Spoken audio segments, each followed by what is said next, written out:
अस्सलाम वालेकुम। कैसे हैं आप सब? ठीक हैं? उम्मीद है आप सब खैरियत से होंगे। सो बेसिकली मैं अभी वॉक कर रहा था। थोड़ा सा मेंटल पीस जो है वो बहुत ज़्यादा ज़रूरी है। तो मैंने कहा कि हम जो प्रीवियस टॉपिक पे बात कर रहे थे हम थोड़ा सा वो भी डिस्कस कर लेते हैं।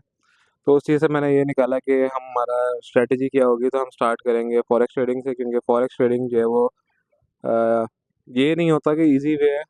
कोई भी इजी वे नहीं होता अर्निंग का। मेहनत हर चीज़ में लगती है, प्रॉफिट एंड लॉस हर चीज़ में आती है। सबसे ज़्यादा गिले शिकवे और खतवात भी इसी चीज़ के ऊपर हैं, लेकिन मैं वो सारी चीज़ें क्लैरिफाई करूँगा। तो बेसिकली फॉरेक्स ट्रेडिंग होता क्या है? आपको पता होगा कि basically from the start of the human era, मतलब लोग सर्विसेज के बदले में सर्विसेज या अनाज या चीज़ें इस तरह की चीज़ें देते होते थे। लाइक अगर कोई बंदा, किसी ने फसल कटवानी है तो वो उसके बदले थोड़ी सी गंदम दे देता था।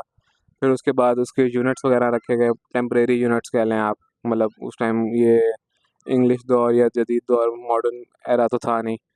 फिर उसके बाद जो उन्होंने एक उसका यूनिट टाइप, एक टेम्परेरी यूनिट बनाया कि यार इतना काम होगा तो उसके इतने, इतनी गंदम होगी या इतना आटा होगा फॉर एग्जांपल। फिर उसके बाद जो है हमारे करेंसी बार्टर ट्रेडिंग, जिसको हम कहते हैं, बार्टर ट्रेडिंग स्टार्ट हुई। फिर उसके बाद हमारी करेंसी शुरू हुई in the form of coins, सिक्के, अशरफियाँ। ठीक है, तो फिर उस पे हमारा जो है ट्रेडिंग स्टार्ट हो गई। उसमें क्या इशू आता था कि मतलब जब एक जगह से दूसरी जगह लोग तजारत करने जाते थे, तो उसमें जो है बहुत सारी चीज़ें ऐसी होती थी कि मतलब कितनी अशरफियाँ होंगी, कितनी चीज़ें होंगी। तो ये सारे इश्यूज़ वगैरह आते थे। फिर उसमें जो है ये चीज़ हमने देखा कि उसके बाद आईओयू नोट्स स्टार्ट हो गए। आईओयू नोट्स क्या होते थे कि मतलब हर बंदा जो है वो हज़ारों की तादाद में अशरफियाँ तो लेके जा नहीं सकता था। तो वो एक पर्सनल होम टाइप बैंक्स वगैरह बने हुए थे। तो उसमें क्या होता था कि वो जाके उसको आईओयू नोट देते थे कि आप फलानी जगह पे जाइएगा और वहाँ पे नोट दीजिएगा, वो आपको इतने अशरफियाँ दे देगा। उसके बाद हमारा बैंकिंग सिस्टम थोड़ा सा इम्प्रूव हुआ, नोट्स बन गए।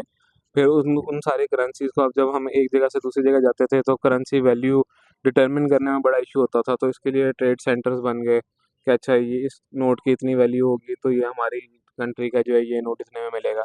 फिर विद मॉडर्नाइजेशन जो है हमारा सारा डिजिटल हो गया सिस्टम।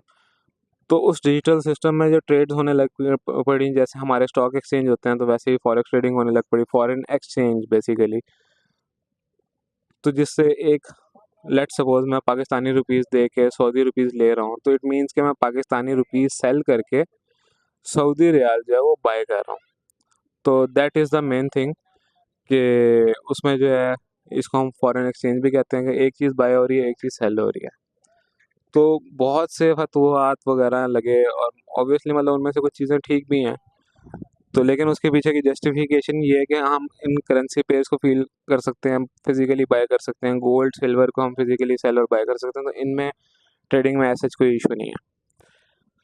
हाँ, क्रूड ऑयल पे चले जाएँ, शेयर्स पे चले जाएँ, स्टॉक पे चले जाएँ, अगर अगर इस तरह सारी चीज़ें गलत हैं तो मेरा ख़्याल से स्कूल में फ़ीस जो हम जमा कराते हैं, क्या आप अपनी एजुकेशन फ़िज़िकली पकड़ सकते हैं? अभी तो आपने पेपर नहीं दिए हुए, डिग्री आपको मिलनी है 8वीं क्लास के बाद, 10 क्लास के बाद, फर्स्ट ईयर, सेकंड ईयर के बाद। तो मेरा ख़्याल से उस चीज़ को वो जस्टिफ़ाई नहीं करता। ख़ैर ऑब्वियसली हर बंदे की रिसर्च डिफरेंट होती है, हर बंदे की नॉलेज डिफरेंट होती है। तो हम उन्हीं चीज़ों पे रहते हैं जो फिज़िकली हम लोग बाय भी कर सकते हैं। तो मैं जो जिन चीज़ों में ट्रेड करता हूँ वो मोस्टली गोल्ड एंड सिल्वर है। उसके बाद करेंसी पेयर्स हैं टू सम एक्सटेंट, सारों में नहीं करता। तो इन सारी चीज़ों को लेके हम फर्दर चलेंगे। तो बेसिकली फॉरेक्स ट्रेडिंग क्या चीज़ है इसका आइडिया आपको हो गया होगा। होप अगर कुछ नहीं आइडिया हुआ तो आप कमेंट सेक्शन में मेरे से पूछ सकते हैं, या हम एक वीकली जो है ज़ूम सेशन या गूगल मीट सेशन भी करते हैं। उसमें भी आप लोग जॉइन करके जो है अपने क्यूरीज़ वगैरह पूछ सकते हैं। तो होप कि मेरी वीडियो आपको पसंद आई होगी। अगर आपको पसंद आई है तो लाइक और सब्सक्राइब करना ना भूलिएगा और बेल आइकन को क्लिक कर दीजिएगा ताकि मेरी हर वीडियो आपको फ़ौरन मिले, इसका नोटिफिकेशन आ जाए और आप फ़ौरन इसको व्यू कर सकें। थैंक यू, अल्लाह हाफ़िज़ and have a nice day.